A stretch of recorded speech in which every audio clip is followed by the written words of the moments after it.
Ayan, hello guys, kabahay. Mga kabahay, tignan natin ulit yung ginawa naming bahay. Ito sa Silang Cavite. So, 2 rooms. Kabilaan. Kaya, tignan natin. Ayan. Ayan yung pan, ginawa namin. Ito yung Making channel bar hardy plank. yung ginamit namin sa flooring. Yung channel bar na yan. Tapos nakapundasyon siya para hindi matangay ng bagyo. Ang ating bubong tiles pan. Sama dyan, taas. Hindi. Doon, taas. Ito ang ating wall. Ito, tignan natin yung wall. Ito sa bakit, dito, malapitan. Malapitan, dito sa malapit.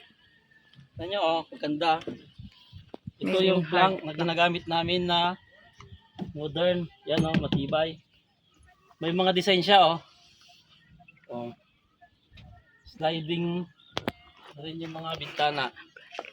Ayan, oh. Oo. So, isang kwarto, may hallway sa gitna. Ito yung hallway niya. So, pasok tayo sa loob. So, guys, loob tayo. Ayan, Ito yung magkabilaan. isang room, ginagamit na. Ito tayo sa kabila. Ito. Ito siya. Sa loob. Ayan, sa loob. May breaker. Kompleto na yan. Gagamitin na lang. May ilaw. Ito. Ano May na? aircon. Ano ba na? Ayan, may exit door sa CR. Dito. Exit door. Puntang CR. Siya.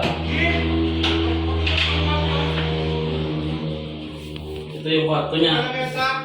Nakabinil na rin siya, oh.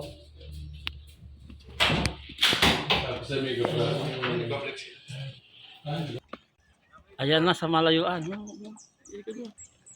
Kabidyo latan. Yes. Kabidyo la. Oo. Ayan, dalawang kwarto, dalawang aircon. Hindi. Tiles pan na rin bubong niya.